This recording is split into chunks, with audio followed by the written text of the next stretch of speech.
Fantasy Football Tips Podcast with Mills, JP, Quigliano, and Cliff. Hi, you're listening to the Fantasy Football Edge podcast. It is game week 19. My name is Mills, and I'm joined this week, I'm very pleased to say, by Quigliano. How are you doing, Sir Quigliano? Not too bad. How are you? I'm very good, very good. Pretty decent weekend for me so far, and we're recording this just prior to the Monday night game between Everton and Swansea, and I've got a couple of players playing tonight, so it could be an even better week. I'm still in the cup, I'm pleased to say, at this present moment in time, hopefully sailing through this evening. How about yourself? It comes down to tonight. I've got DCL in there, old Calvert-Lewin, waiting to see whether he outscores Rooney, but it's not looking good. I'm 6 points behind, so probably going to crash out. Yeah, concentrate in the league at least. Yeah, there's bigger fish to fry, let's be honest. It's a bit of a lottery, isn't it, the cup? I mean, to be honest, it snuck up on me so much that I didn't even realise it had started until it actually did. But generally, game week 18, was it decent for you, Quigliano? I know you've got Firmino in your team. Please tell me you've still got him in your team because you've had him still since the start. Still got him in there. Finally, he comes good. I'm a very loyal manager. I've still got Sané that I put in at 9 million. He's now 8.6, so I was finally rewarded with being faithful there. Salah does his usual business. Yeah, Firmino. Defence did okay with Gomez and Monreal. Disappointed with Hazard as captain shout. I'd had a couple of beers on Friday and I was all bullish to put Firmino as captain and then changed it to kind of go with the majority of going for Hazard, and I regret that now. Yeah, me too. Sometimes you need to trust that gut. I've talked about it before. Yeah, you do. I mean, my gut was Rooney, and that could still, bite me on the bottom tonight. We will see. Let's hope. I still hope Rooney scores, but let's hope he doesn't, absolutely blitz it. But yeah, it's generally good weeks for. I think it was generally a pretty high scoring week, wasn't it, for most people? I think most people kind of got 50 plus, 60 plus. And I think spawny vice captains are Sterling because people may be going Captain Silver. I know a friend of mine had Captain Silver to find out he wasn't playing, and his vice was Sterling, who's had two absolute tap-ins and probably should have scored about 4 or 5. Yeah, and on David Silver, we're still no further the truth really into what's gone on there. I've done a little bit of digging today and I can't get to the bottom of the reason why. They said personal reasons. We don't think it's an injury, but he's still on a yellow for game week 19. Hopefully that will come out as the week progresses and we'll find out. But I mean, David Silva, again for me, is one of those that I've stuck with from the start. I suppose the only good thing from my point of view is that everyone else has just put him in. So his price has risen a little bit if I did want to get rid. But yeah, we'll see. So lots coming up today, Quigliano. We're going to talk a little bit about Liverpool and the impact that some of their top players are having there at the moment. We've got some big games coming up, such as the Arsenal-Liverpool game. Obviously, we're going to do all the usual Gary, long shot and side tips. We've got some questions from Twitter. Sushant makes a rare appearance again today as well. And I am going to bring back Stat Attack, Quigliano. And of course, we're going to have the podcast Extra Time, where I'm actually, without JP this week, I've got a couple of steal or no deals for you that I'm hoping you're going to deal on both. They're both pretty good at 4.4 and 4.9 million. So, Quigliano, without further ado, we'll start off with the Gary this week, and then we'll go into a little bit of discussion around Liverpool. So, some decent looking fixtures this week in game week 19. It kicks off on Friday as well, so for those people that haven't yet looked at the fixture list, don't get caught out. It is a Friday evening kickoff, Arsenal versus Liverpool. And also, if you are an early transfer maker, there are League Cup games going on this week as well, so lots to think about, lots to navigate between now and the weekend. But having said all that, Quigliano, where are your thoughts for the Gary? Gary of the week, I've mentioned him already. I think City cannot be ignored. The guaranteed has to be heading that way. And I think Raheem Sterling is getting himself into all those goal-bound positions. He's more than likely going to dodge the League Cup game and have and play in that league match. And I think Bournemouth tries to play some open football, and I just think that's going to be an absolute disaster against Man City. So, back in the day, if this was last year, I'd probably be saying that has to be Aguero. But you don't know whether it's going to be Aguero or Jesus. There's game time risk with both of those as well. So I'm going to lean towards Raheem Sterling. Yeah, I 100% agree with that. And to be honest, Quigliano, the way that City have played this season, even when Aguero and Jesus have been in the side, you'd still go with a midfielder over those two because they're getting just as many chances and they're putting away a lot more chances too. The one, I suppose, slight negative with Sterling, and it's not a negative really, but a lot of people were upset last weekend that he had no bonus points. You know, he scored a couple of goals. And people are going, how's he not getting bonus points? But there's a really good article actually on Fantasy Premier League, the Scout had put out, talking about why he didn't get those bonus points. And it pretty much boils down to the fact that he has so many chances, but he doesn't put them all away. And I think every missed chance is a -3 on the BPS score. So even though he scored 2 goals, he still lost those bonus points and didn't manage to get a single bonus point in that game. So that's a slight negative, but you still go with him. I 100% agree, Quigliano. I think Sterling is a top Gary this week. Long shot then. Where's your Xabi going? I mean, it's long in terms of he's a 75% chance of playing, so you have to stay tuned the rest of the week in terms of this injury. But Arnautovic at West Ham, I read something this morning about him being compared to a Di Canio type character, that when you get that passion going in the right direction, you've got a different level of player. And he showed that against Stoke. Got a home fixture against Newcastle, and they're playing with confidence now, West Ham. So I think it's a chance there for a little differential if he's going to play. Get on board while the going's good. Oh, come on, good. he's going to play. There's a slight knock that I think he picked up in that game. I think he's injured his calf. Calf. Yeah, but I suppose it adds to the long shot. But look, if he's fit, he's going to play. I think he's been pretty decent for the last 4 games now. They had those tough games, didn't they, against was it City and Chelsea, and then since then, they've gone on and won. So, I mean, he could have had a hat-trick against Stoke. He was phenomenal. I know it was his old club and he was probably extra passion, but I agree with you. I think Moyes has done something there and he's got him kicking in the right direction, playing for the team, and some of the touches that he's taken in front of goal and setting himself up are absolutely brilliant. And it wasn't like, he could have had a hat-trick, but he badly missed chances. Like, he hit the bar and the keeper made good saves, So, yeah, top long shot there. I must admit, Quigliano, until I heard about that injury, I came very close to putting him in my own team, and I've got a pretty strong midfield, so it's high praise indeed.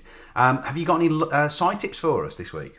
I'm sure you have. Plenty. We've got plenty. I mean, obviously, Man City fixture is where it's at. I mean, even defensively, you could look for some players there, but I think Sané, hopefully he's going to get some more game time again. Silva, if he's back, provide these personal reasons, but it's take your pick of that front line. I'm not brave enough to back Aguero or Jesus because I just think I don't like all that money being sat on the bench. But City has to be looked at. You have to be loading your team up because I don't think anyone can see it falling apart at the minute. Other fixtures that are favourable for me, I think hopefully, because I've still got Harry Kane, I think Spurs are going to be the team to break that Burnley clean sheet run that they've got at the minute, and I think Eriksen is a dangerous player in there, so I'm backing Eriksen this week. Tempted by Son, just not 100% sure he's going to be getting all that game time that is required. Zaha is looking very, very good again. Sort of carrying Crystal Palace at the minute, but they are looking like a team with confidence, and they're going to Swansea, who aren't. So I think Zaha has to be given some serious consideration and is a decent price as well. I know you're going to be talking about them, but Liverpool, Coutinho, Salah, for me, take your pick out of those. A decent chance of them just continuing that good run. And again, I feel that'll be an open game against Arsenal. So that's where I'll be looking there. This one I'm not sure about, but Andre Gray, I think now that Deeney's injured, he's guaranteed to be playing the next 3 games. He's suspended, isn't he? He's out for 3 games, isn't he, Deeney, yeah, he will be. So for me, Andre Gray now is maybe that third striker option. Hopefully Watford can sort of break their losing streak at the minute, and he can maybe get some game time and get some goals because he got Brighton away. And the return of the Pog means that Pogba is now an option again for Man United, so he is my last side pick. I like that. I like the Pogba shout, particularly, you look at some stats that, I don't know exactly what the stats are, we're not talking about Stat Attack at the moment, but with Pogba in the Man United team, they score so many more goals than without him in the team. Like, it's something like, on average, like 3.5 goals against like 1 goal. It's ridiculous stats. So that's a really good shout. And the Crystal Palace one I like as well with Zaha. I think is Benteke suspended for this week. He is suspended, yeah. A few players have already put him in. I think they'll regret that one. They certainly will. So with that being said, again, Zaha is going to be probably leading the line. And he does look very good at the moment. So Quigliano, we'll be back after this short break. We are going to be talking about Liverpool, and we're going to have some questions from Twitter. The Fantasy Football Edge podcast, giving you the edge over your rivals. Okay, Quigliano. So, I do want to pick up a little bit on the Liverpool situation at the moment. And one of the reasons I want to pick up on this is that in game week 18, 4 of the Dream Team players were from Liverpool. 4. And obviously they had a great result, didn't they, against Bournemouth. But, Coutinho, Firmino, Lovren, and I think Robertson was the other one. So, I suppose Robertson wouldn't be a long-term player to put in, but... I rate Robertson. I do rate him. I think Moreno just has cemented his place there. So now he's injured. I think that's Robertson's not a bad shout at Liverpool. But and you had players like Salah as well, obviously doing well, but didn't quite make the cut in terms of the dream team. But they've got 4 or 5 really decent players in there. Is it? And I saw something on Twitter. Someone had put the question. Do I have three Man City and 3 Liverpool players going into the festive break? Because obviously there's going to be a lot of games, but these are the 2 teams that are outscoring everyone. Their goals, the amount of goals they've scored are phenomenal. So is there I think Man City the answer is almost definitely yes. But Liverpool, can you see 3 players from Liverpool in one team? I think you definitely can. It's about that balance. I think you could definitely get a defender in from each team because Gomez or Robertson are both 4.6, so that's a cheap defender option for you anyway. I currently have Gomez. You can probably pick up that Man City defender there as well if you want in that. But in terms of midfield, Salah and Coutinho I think are definite options to double up in midfield, and then Sterling and Silva potentially there as well. And with Firmino at 8.5, I don't know why you wouldn't have him as a frontline option because he does start the majority of games for Liverpool. He is a goal threat. Yeah, I think when they're on fire, you can't ignore them. Absolutely. His stats, if you look at them over the whole season, his stats aren't great. But if you look at it over the last few weeks, his stats actually they do stack up. So it's. Yeah, I think you've answered the question pretty well there. And then that leads me on to the big game on Friday night, which is Arsenal versus Liverpool. How much of an advantage is it for Liverpool that they don't have a midweek game? So they're not in the EFL Cup. Arsenal play tomorrow, so Tuesday night, and then they're playing again Friday. Who they got Arsenal? Arsenal have got West Ham. So surely they can't take that too lightly. But they probably will. They'll stick out the reserves. They'll stick out the youth team. They normally do anyway. So I wouldn't be too worried. They've got a lot of players that aren't getting game time. Players like Giroud as well that'll probably be featuring in that game. So, I think Wenger has to kind of try and win that Liverpool game. So I think that you'll see. Yeah, I don't think they will. I think Liverpool are going to, if form is anything to go by, and it's difficult, isn't it? Because it's like one game form, but. I just think Liverpool could absolutely do them over here. They've always got that potential. It will be an interesting game. I think Arsenal are struggling because they're carrying players that like Sanchez, who should be like setting the world alight. He doesn't seem that interested. Wenger's come out and said that Ozil's playing the best football of his career at Arsenal. Do you see that? He scored a lovely goal at the weekend, so I don't want to criticise him there. But I'd be expecting a bit more from him if that was the I think case. he's trying to flatter him a little bit, isn't he, to sign a new contract. And then just quickly, while we're talking about the EFL Cup, you've got Leicester City, Man City playing, you've got Man United against Bristol, but then you've got Chelsea against Bournemouth. Now, I expect most of those big sides to rotate heavily. I think, like you said with Arsenal, they're all going to rotate. But a team like Bournemouth, now obviously I know they've got Man City at the weekend, but are they seriously going to prioritise, that league game that probably is going to have little significance on their season, or a game against Chelsea where Chelsea are going to be under strength, where Bournemouth could go out and put a strong, their strongest team out and have a chance of winning and getting into the semi-final of the League Cup.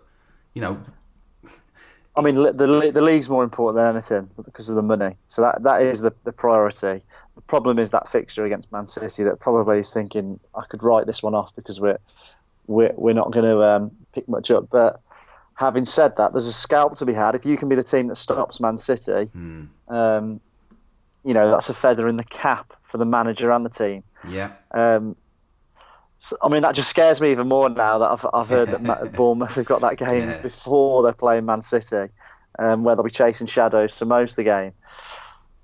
I don't know enough about Bournemouth's depth to know how much they're going to be able to rotate those players. I don't think they have. I don't think they've got some depth, but I don't think they've got enough. They can't rotate. If they rotate the entire team, Chelsea will just Chelsea rotate. Chelsea will win. It's as simple as that, and it's at Stamford Bridge, so it's an interesting one. I think it's one of those weeks where you don't make early decisions. You've got to sort of keep it going till Friday morning, Thursday evening at the earliest, really, before you start making any major transfers. So there's a long way to go between now and then. Quigliano, we're going to be back after this short break with some questions from Twitter and Stat Attack. The Fantasy Football Edge Podcast. 90% drivel, 9% ego, and 1% tips. Okay, Quigliano, I'm going to go straight in with this one. This is from Dom Dunn. If you want to tweet him on Twitter, his Twitter handle is @Dombowski80, and he says very simply, he's a man of few words: Kane, stay or go. I mean, he's asked for stay or go, so I'm going to say stay. I think that fixture, stay. But the more I'm looking into it, the more I'm seeing a lot of people think that there's life without Kane. And as a Kane man, I'm having to ask that question myself. So for the time being, stay, because that fixture. Okay, I'm going to go against that. I'm going to say go. And I'm being completely honest here. If I didn't, unfortunately, the way my transfers have gone, I've actually got about 4.5 million in the bank. So I kind of want to reinvest that. Obviously, if I drop Kane, I'm just going to end up with even more of a stockpile of money in the bank. But if I didn't have that money in the bank, I think Kane would be the one to go for me this week. I really do. I mean, I don't see him miss scoring. that game week. He's going to miss a game week coming up soon, and then he's going to have that double game week. So, it might be worth. I know his price did drop last night, so it might be time to get rid if you're thinking about it. That's very disappointing to hear. if you're monitoring that as well, maybe get rid before he drops any more and pick him back up for not much of a loss. And there's plenty of options out there. Yeah, absolutely. And I think to be honest, his price will drop a little bit, probably 0.2 or 0.3 before that double game week comes back. So sorry, Dom. You're going to have to make your own decision. Yeah, that wasn't very clear. Split. That wasn't clear. We are split, but I would say go. And then Sushant, I think he obviously saw Dom's tweet, and Sushant's come on and said FPL, stay or go. I mean, wow. Stay. Come on, Sushant. We need you. We need you. Sushant, don't give me that drivel, okay? No matter what you're doing, I know he's studying hard. Yeah, he's doing a doctorate in FPL. He has to stay.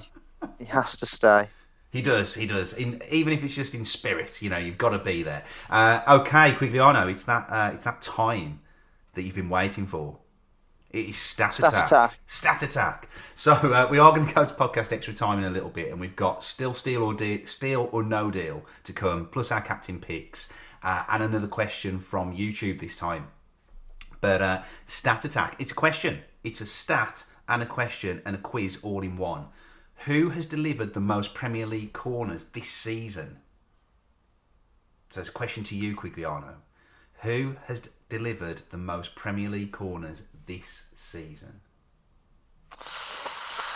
I am going to say...